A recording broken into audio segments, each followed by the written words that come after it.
Okay, this is going to be a quick video showing some of the nice little features that a BTools style package gives you. So first things first, I guess let's open up the core of the BTools style package, which is the loader. So every BTools style package config maybe. Let's just go to the file browser. So every BTools style package gives you a loader file. And the loader file looks like this. So it's got a section here which basically says, is the package being loaded as a dependency? If it's being loaded as a dependency, it changes a lot of the loading mechanism stuff, so that it can appropriately be loaded as a dependency as opposed to a standalone package. But for the most part, it just tries to be a standalone package. But inside this loader file, we have a lot of, I think it's nice stuff. So starting from the top here, by default, a BTools style package has a head function. Let's turn off the flux. There we go. By default, a BTools style package has a head function, which is just the name of the package. So if I load BTools here and figure out what's wrong with my context path, well, it's on there. It just colored weird because I had some glitches earlier. But there's this head function. All errors that get thrown, the usage, or the message has BTools as its core symbol, but it provides you with a lot of data, say, about the package. Like the mode, so it's loaded as a primary function instead of a dependency function. All of these little flags that it has, let's see, what else is it? It has declared packages, all the different packages and symbols that have been declared inside of BTools. But all this stuff is populated by this loader file. And all of these symbols here are accessible during the development process, so I don't quite know why you would need these, but if you need them, they're there. Things that could be useful are things like package file path. So this is a function that will take a, if you use it within any BTools package file path will say resources, icons, blah blah, will give you the path. BTools, the path to the package itself, then the resources directory, then the icons directory, down to your final thing. If you have a package FE file, you can provide a file name or whatever. It creates a front-end file, one of these front-end file name structures, which is appropriate for your file and for the package itself. Then we get fucking Control R. Terrible. Those are just sort of the file finding things. There's this package add usage function here, which I've actually recently used in simple docs. Where were we? Yeah, it was the main file there. So I use it here, and it takes this signature here, this description of the signature, creates the usage message for it. Make sure that no usage messages are duplicated. It's really just a convenience so that you can write your usage messages, as you go, rather than all at once. and so that you don't have to deal with some annoying formatting stuff. That's all it does for you. I don't use it particularly often. There are a whole slew of loading functions. Most of these are just used so that when a BTools style package is loaded, all of the functions are loaded as auto completions to start. What this looks like is, let's see, what's part of BTools that I probably haven't loaded yet. Let's just look at some of these packages here, so that I can find a good example of a simple. Maybe like my get function. Get has probably not been loaded, but maybe. External, so let's load the external packages. Get is one of these functions. The coloring is fucked up because it got screwed up earlier. But if we look at the current own values of get,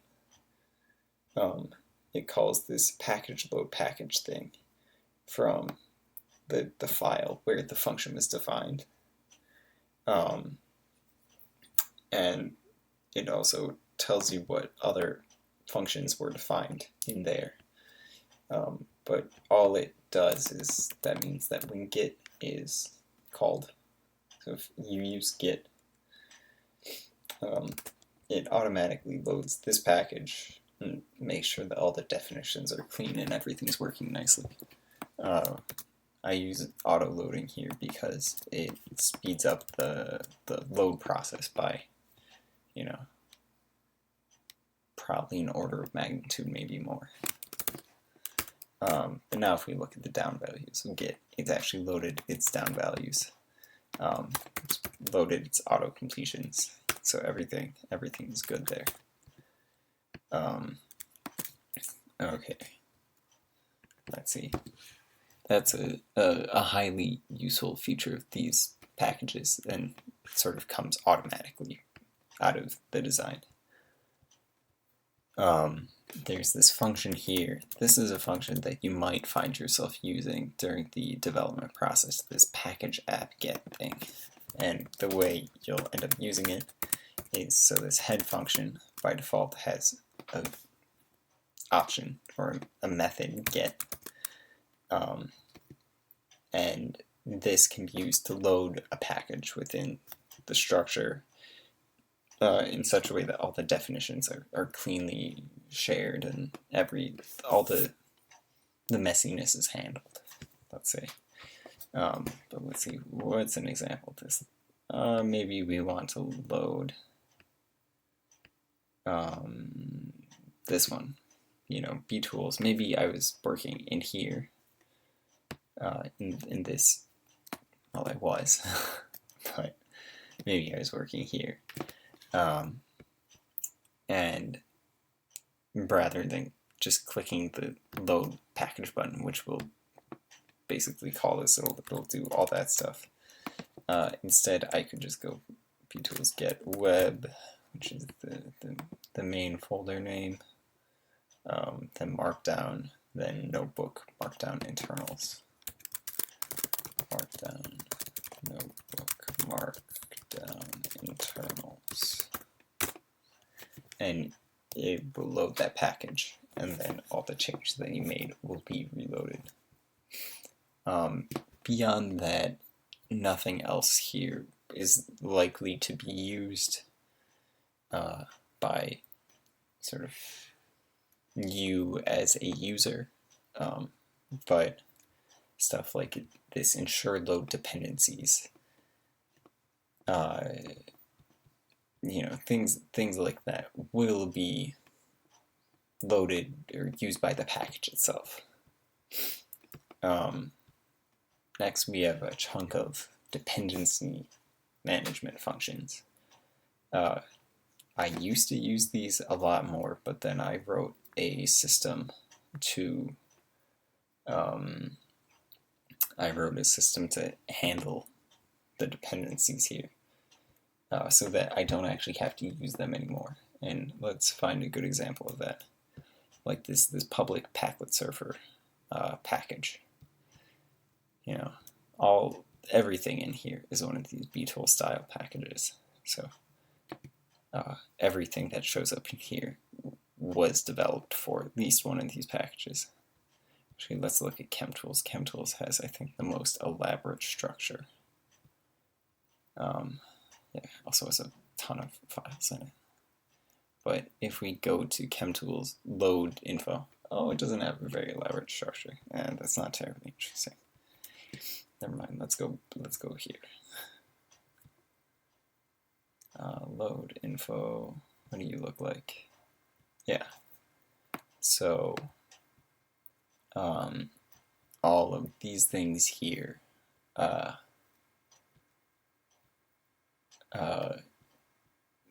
rather than calling these within your package, the loader handles all the dependencies now. And like say this dependency here will be handled by the package. This one declares that BTools is a dependency of the public Packlet server package.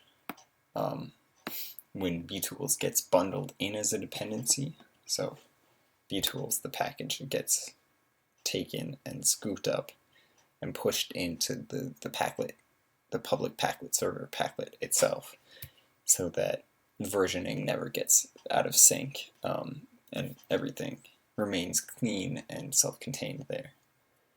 But this says, you know, update it, so like actually bundle it and update it when this update dependencies button is pressed right here. And then don't include any of these, you know, paths, because this is stuff that this public Packlet server package will never use. And these should be pruned out because they will not, they'll just take up space. And then these are the contexts that should be exposed throughout the public Packlet server package. So everything in the external context will be exposed in all of these packages, and everything in the Packlets context will be exposed in all of these packages. And if we look at a place where this is used, let's say, GitHub probably uses it. Well, it has to use it somewhere. But load issues, maybe. Like this function here, this GitHub function. If we look at it, this is actually a BTools function. But let's see what version of this the public Packlet server package has. Public Packlet server. Let's see. GitHub. It's probably a context. Yeah. So it loaded the dependency. That was the little lag time that you saw there. Let's see. Load issues. Still needs to be, you know, actually loaded. But we'll let it load. Look at its down values. And if we look at the version that's actually inside the public Packlet server package, so GitHub by default is BTools external GitHub. That's the BTools version of this function. Inside the public Packlet server package, this becomes public Packlet server dependencies, and then that path.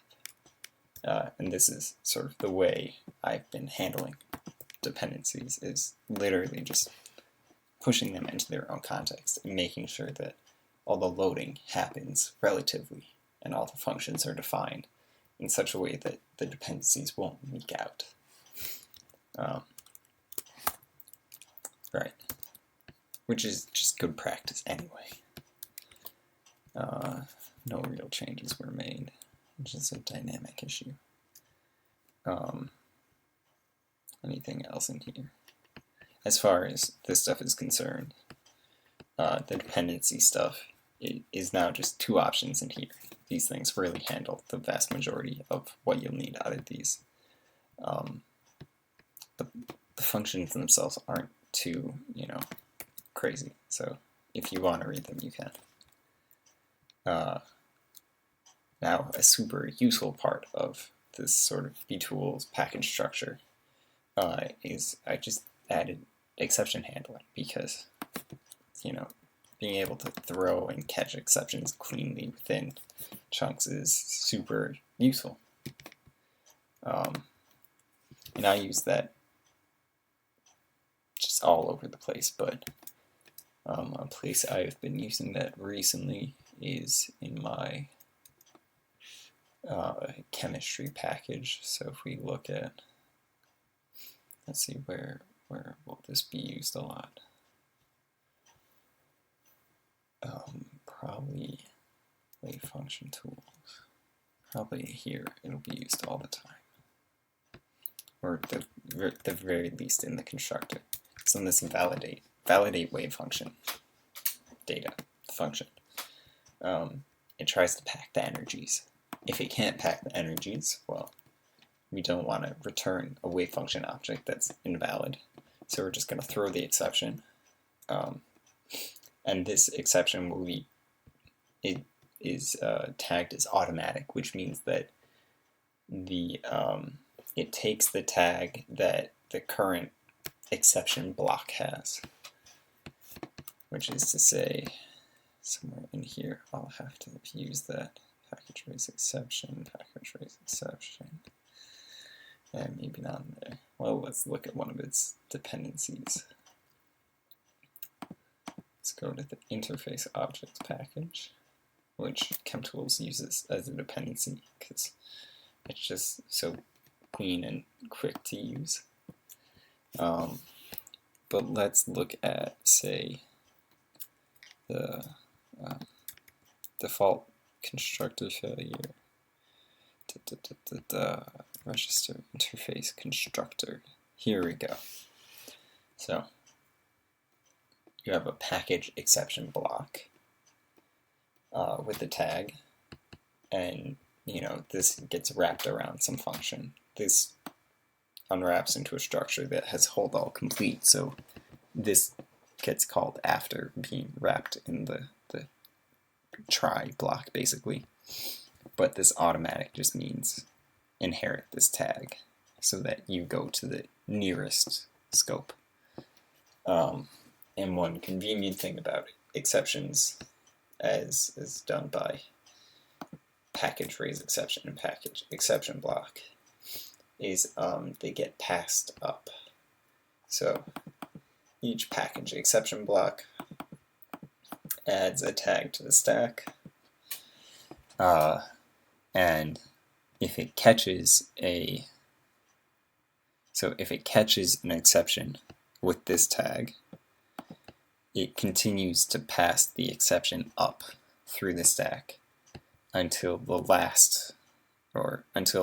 next most function does not have this tag.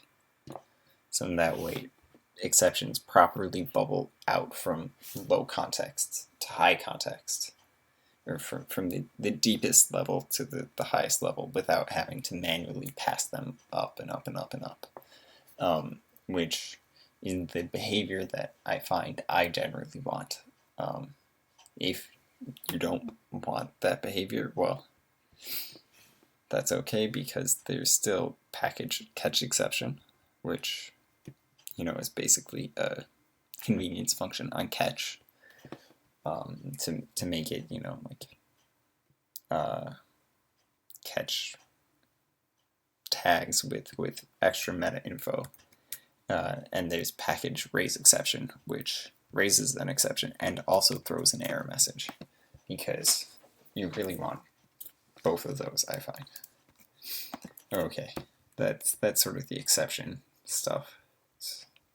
I use it all the time, but I only really ever use package raise exception and package exception block. And the rest of these are just sort of like helper functions that make these two work as well as they do. package add autocompletions is a very convenient function. So if you see things like git here, git has autocompletions. It actually has a ton of autocompletions, which, you know, are basically just all the git methods that I thought to include.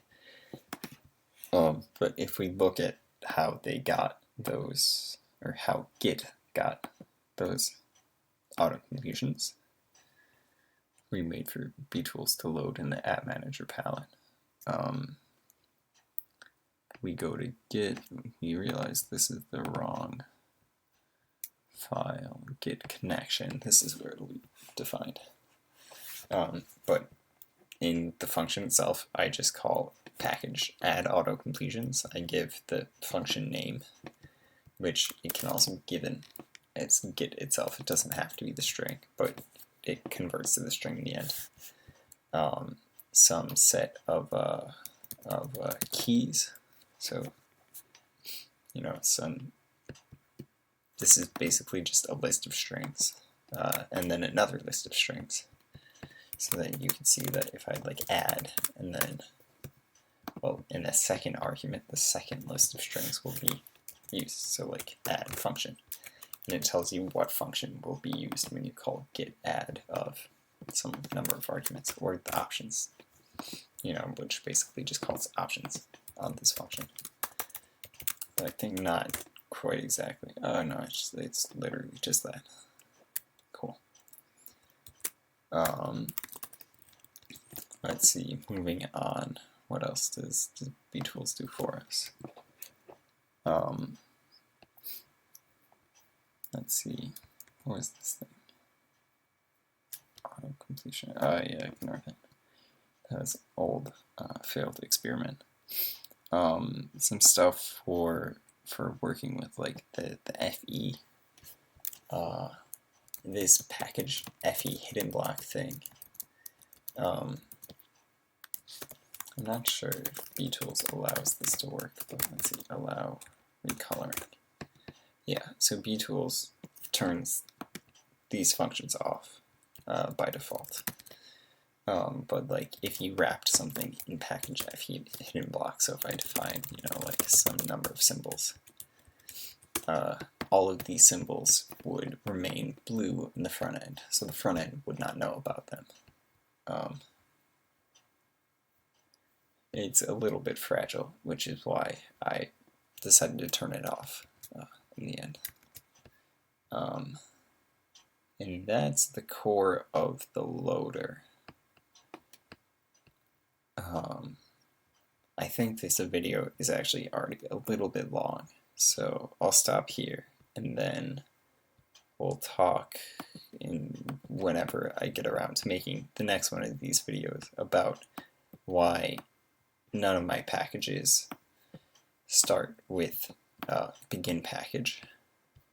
Well, actually, that's just how the loader does it. So another loader thing before we end. When you define a BTools package, none of the packages should have a begin package or an end package in it, because the BTools parser uses the presence of a begin package or begin statement to say, okay, stop looking for definitions to autocomplete in this file. And then finally, if you want a complicated, or not complicated, finally, all packages should be put in this packages folder, and the path through the folder, so like frameworks, these things, or external Google common, you know, any functions defined in common.m here will have the context BTools external Google, and then this context here, which is just another thing that the loader does for us. Okay, with that, I think we're good, because we're probably way over time.